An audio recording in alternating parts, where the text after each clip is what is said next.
कक्षा 12 के सभी विद्यार्थियों का पुनः एक बार आपके अपने इस YouTube चैनल साहित्य संगम में बहुत बहुत स्वागत है। कक्षा 12 में हिंदी अनिवार्य विषय के अंतर्गत जो अपना व्याकरण का एक महत्वपूर्ण बिंदु है अलंकार, उस अलंकार के तहत आज हम भ्रांतिमान और संदेह अलंकार पढ़ने वाले हैं। सभी संकायों के विद्यार्थियों के लिए ये वीडियो इम्पोर्टेंट है और बहुत ही सरल तरीके से भ्रांतिमान और संदेह अलंकार के बारे में आज हम यहाँ पढ़ने वाले हैं। पहली बार यदि आप हमारे YouTube चैनल से जुड़े हैं तो इसको ज़रूर सब्सक्राइब कर लें, इसके बेल आइकन को ऑन कर लें ताकि नए वीडियो का नोटिफिकेशन आपको समय पर मिल सके। शुरू करते हैं। आपको पता होना चाहिए कि कुछ नए अलंकार आपके पाठ्यक्रम में शामिल किए हैं, उसी के अंतर्गत भ्रांतिमान और संदेह अलंकार है। सबसे पहले जो भ्रांतिमान अलंकार है, भ्रांतिमान अलंकार में अगर आप देखेंगे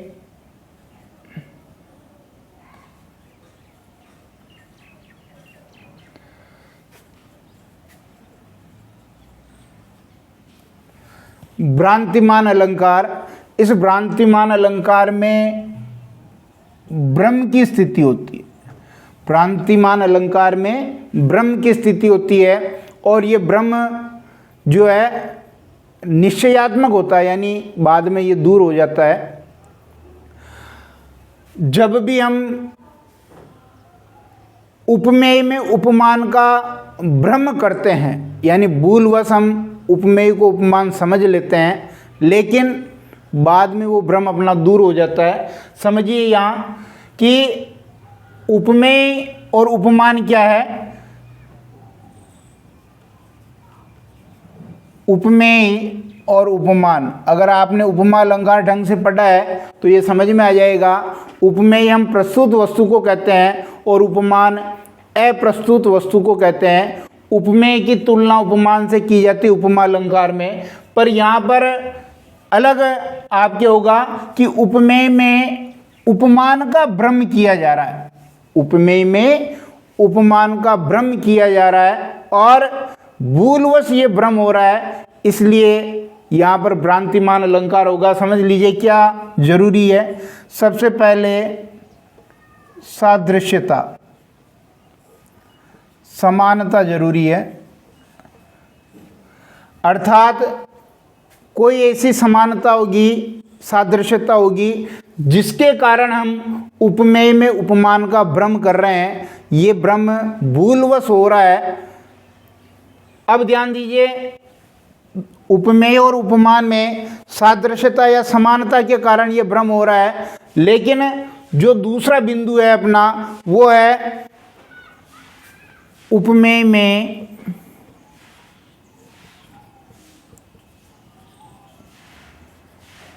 उपमान का भ्रम। उपमेय में उपमान का भ्रम, और ये उपमेय में उपमान का भ्रम जो होगा भूलवश होगा, यानी उपमेय को भूलवश उपमान समझ लिया जाता है। उपमेय को भूलवश उपमान समझ लिया जाता है और ये जो भ्रम की स्थिति है, ये भ्रम जो होता है, ये भ्रम निश्चयात्मक होता है।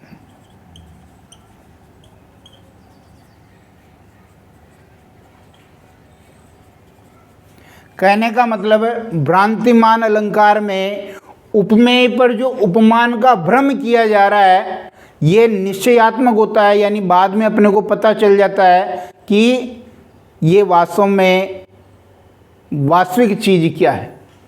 आप इसको यूँ समझ लीजिए कि मान लो घर में कोई काली रस्सी या कोई बेल्ट आपने अपने सोने की जगह नीचे रख दी है भूलवश, लेकिन जैसे ही आप आधी रात को उठते हैं और आपको उस काली रस्सी में या बेल्ट में सांप का भ्रम हो जाता है, यानी ये क्षणिक होता है। आप उसको ब्रह्मवश क्या समझ रहे हैं, सांप समझ रहे हैं। लेकिन जैसे ही आपको पता चलता है कि अरे यार ये तो कल काली रस्सी यहीं छूट गई थी या फिर बेल्ट यहीं छूट गई थी, तो आपका वो भ्रम दूर हो गया, यानी ये निश्चयात्मक हो गया, आपको निश्चय हो गया कि वो काली रस्सी बेल्ट है, सांप नहीं है। तो सबसे पहले आपने उपमेय में उपमान का भ्रम किया, भूलवश ये भ्रम हुआ, और भूलवश भ्रम होने के कारण बाद में आपको पता चल जाता है और निश्चय हो जाता है कि ये सांप नहीं है, ये बेल्ट या रस्सी है। ये इस प्रकार की 4 विशेषताएं, आप इसको अच्छी तरह याद कर लें, वापस देख लें कि जो भ्रांतिमान अलंकार होता है इसमें सादृश्यता समानता के कारण उपमेय में उपमान का भ्रम किया जाता है या उपमेय को भूलवश उपमान समझ लिया जाता है, और ये जो भ्रम होता है निश्चयात्मक होता है, इसलिए यहाँ पर भ्रांतिमान अलंकार होता है। एक उदाहरण द्वारा हम इसको अच्छी तरह से समझ पाएंगे। भ्रांतिमान अलंकार को समझने के लिए 2 उदाहरण यहाँ दिए गए हैं। पहला देखिए, बेसर मोती दूती झलक परी अधर पर आनी, पट पहुँचती चूनो समझी नारी निपट अयानी। यानी एक बेसरी आभूषण होता है जो यहाँ नाक में पहना जाता है और उसके अंदर एक सफ़ेद मोती होता है। तो यहाँ क्या भ्रम की स्थिति उत्पन्न हो रही, पहले आप उपमेय देख लें। उपमेय क्या है, उपमेय है यहाँ बेसरी आभूषण के मोती की सफ़ेद चमक, यानी मेन तो उपमेय है मोती की सफ़ेद चमक जो बेसरी आभूषण में धारण किया हुआ है, और उपमान देखिए, उपमान है यहाँ चूना। अब ध्यान दीजिए, एक नायिका को भ्रम हो रहा है, नायिका ने अपने यहाँ नाक में एक बेसरी आभूषण पहन रखा है और उसमें सफ़ेद मोती जड़ा हुआ है, और बेसर मोती दूती झलक, उस सफ़ेद मोती की झलक, उसका चलका परी अधर पर आनी, उस नायिका के होठों पर पड़ रहा है, और ब्रह्मवश पट पहुँचती चूनो समझी। बार बार वो अपनी ओढ़नी के, अपने साड़ी के पल्लू से उस होठ पर चमकने वाले उस प्रकाश को, चमक को वो पहुँच रही है, पट पहुँचती, वस्त्र से वो पहुँच रही है, और क्या पहुँच रही है, चूनो समझ करके। उसको ऐसा लग रहा है कि यहाँ सफ़ेद चूना लगा हुआ है, और वो सफ़ेद चूना समझ करके उसको पहुँचने की कोशिश कर रही है। ऐसी अज्ञानी अनजान वो नायिका है। तो कहने का मतलब, वो जो सफ़ेद मोती की चमक है उसको वो क्या समझ रही है, सफ़ेद चूना समझ रही है, और बार बार उसको हटाने का प्रयास कर रही है, लेकिन वो चूना है ही नहीं। बाद में उसको पता चल रहा है, क्योंकि ये भ्रम उसका निश्चयात्मक है, उसे पता चल गया कि ये चूना नहीं है, ये मोती की चमक है। तो यहाँ पर उपमेय यानी बेसरी आभूषण के मोती की सफ़ेद चमक, उपमान चूना, यानी उपमेय में भ्रम पैदा किया है उपमान का, यानी उपमेय को ब्रह्म हमने क्या समझ लिया, उपमान समझ लिया, लेकिन ये निश्चयात्मक भ्रम है, ये बाद में दूर हो जाता है। दूसरा उदाहरण और देखेंगे कि ओस बिंदु चुग रही हंसनी मोती उनको जान। तो ओस बिंदु, ओस की जो बूंदें हैं ये आपका उपमेय हो गया, और मोती ये आपका उपमान हो गया।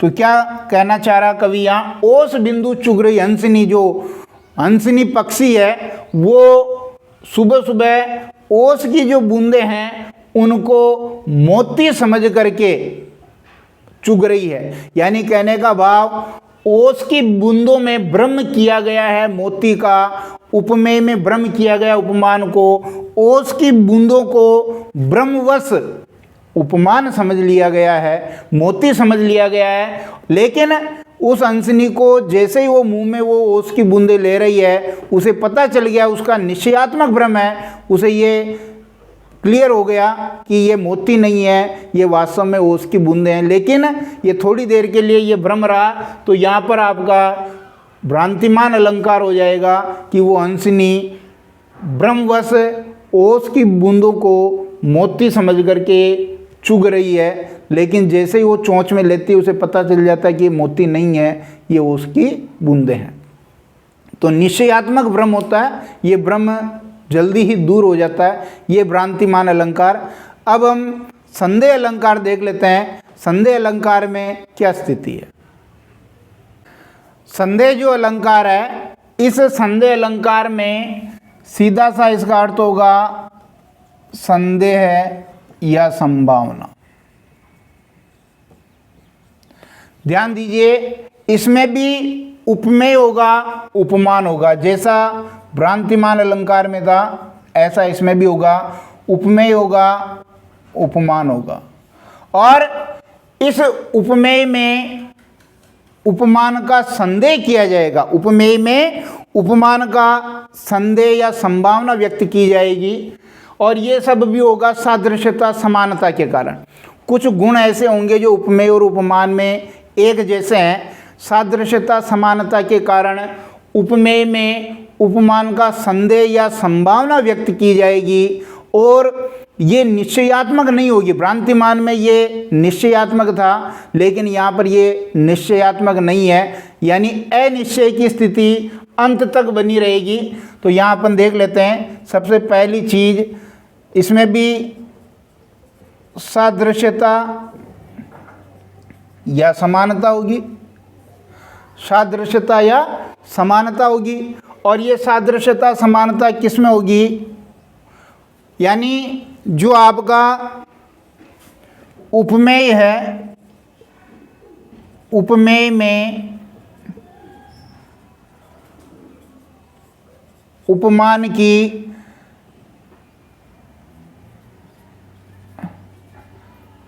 संभावना या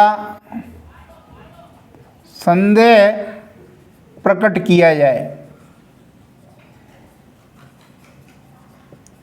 यानी जो उपमेय होगा उसमें उपमान की संभावना होगी या फिर संदेह प्रकट किया जाएगा।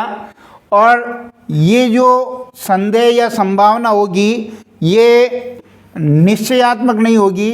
यह संदेह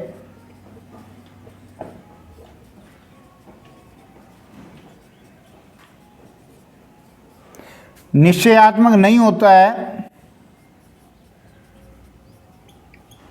अर्थात अनिश्चयात्मक होता है।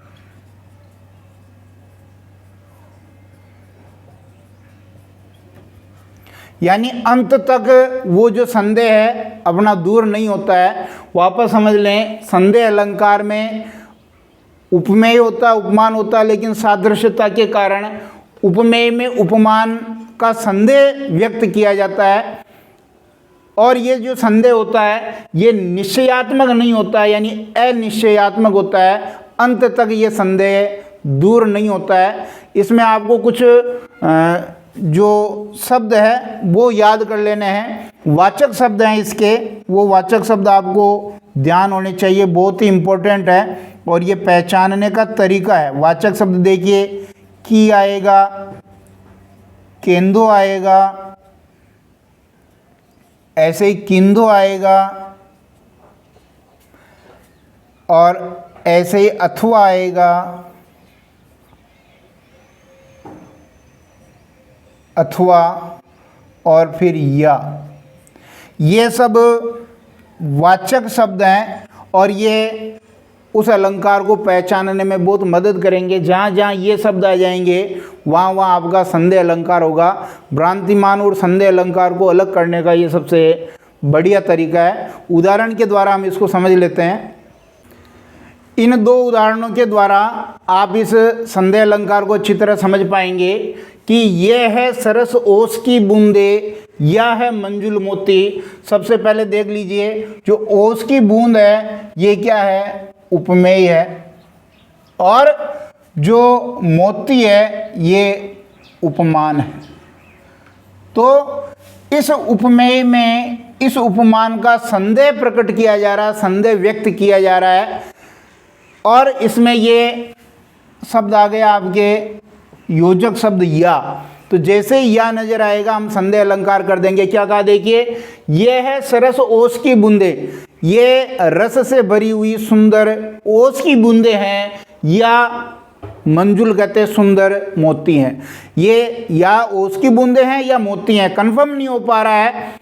अनिश्चय की स्थिति बनी हुई है कि ये ओस की बूंदे हैं या मोती हैं, अभी क्लियर नहीं है। और भ्रांतिमान में उधर अपना क्लियर हो रहा था, अंत में निश्चय हो रहा था, और यहाँ पर निश्चय नहीं होगा। इसलिए अनिश्चय की स्थिति संदेह अलंकार में अंत तक बनी रहेगी। यहाँ ओस की बूंदे, इसमें संदेह व्यक्त किया गया है मोती का कि ये ओस की बूंदे हैं या मोती है। इसी प्रकार दूसरा उदाहरण देखिए, राधा मुख आली किंदो केंदो उग्यो मयंक, मयंक कहते हैं चंद्रमा। तो यहाँ राधा का जो मुख है ये उपमेय है, राधा का मुख क्या है, उपमेय है, और मयंक क्या है, चंद्रमा उपमान है। तो एक सखी राधा के मुख की सुंदरता का वर्णन करती हुई कह रही है कि राधा का मुख, वो सखी कह रही कि हे सखी, राधा का मुख, ये राधा का मुख है या चंद्रमा उदित हुआ है, यानी अभी अभी चंद्रमा उदय हुआ है, चंद्रमा निकला है। तो राधा के मुख में और चंद्रमा में, या उपमान, उपमेय में जो है उपमान का संदेह व्यक्त किया गया है, ये राधा का मुख है या उगा हुआ चंद्रमा है।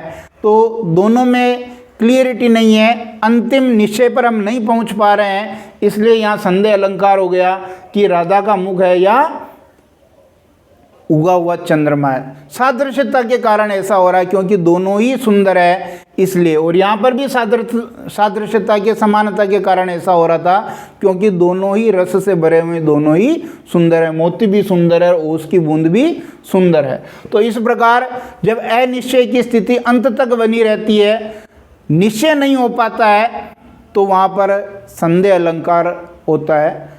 ये दोनों अलंकार, भ्रांतिमान और जो संदेह अलंकार है, उदाहरण सहित हमने पढ़ा है। अंतर भी आप इसमें बहुत अच्छी तरह से कर सकते हैं। दोनों में जल्दी से हम अंतर देख लेते हैं कि भ्रांतिमान और संदेह अलंकार में क्या अंतर है। सादृश्यता समानता के कारण उपमेय में उपमान का भ्रम हो जाता है, और यहाँ सादृश्यता समानता के कारण उपमेय में उपमान की संभावना प्रकट की जाती है या संदेह प्रकट किया जाता है, संदेह हो जाता है। उपमेय को भूलवश उपमान समझ लिया जाता है, भूलवश ऐसी स्थिति होती है, और उपमेय में उपमान की संभावना प्रकट की जाती है। ये जो भ्रम होता है ये निश्चयात्मक होता है, यानी बाद में निश्चय हो जाता है, और इसमें जो संदेह होता है वो अनिश्चयात्मक होता है, यानी बाद में निश्चय नहीं हो पाता, अंत तक ये स्थिति बनी रहती है। और इसके वाचक शब्द हैं की, केंदो, किंदो या अथवा। जैसे ब्रह्मवश हम पहले उस रस्सी को सांप समझ रहे थे और आपको पता चल गया कि नहीं ये तो रस्सी है, तो वो भ्रांतिमान हो गया, और अंत तक आप डिसाइड नहीं कर पा रहे हैं कि ये रस्सी है या सांप है, रस्सी भी हो सकती है, सांप भी हो सकता है, तो फिर वो संदेह हो जाएगा। धन्यवाद।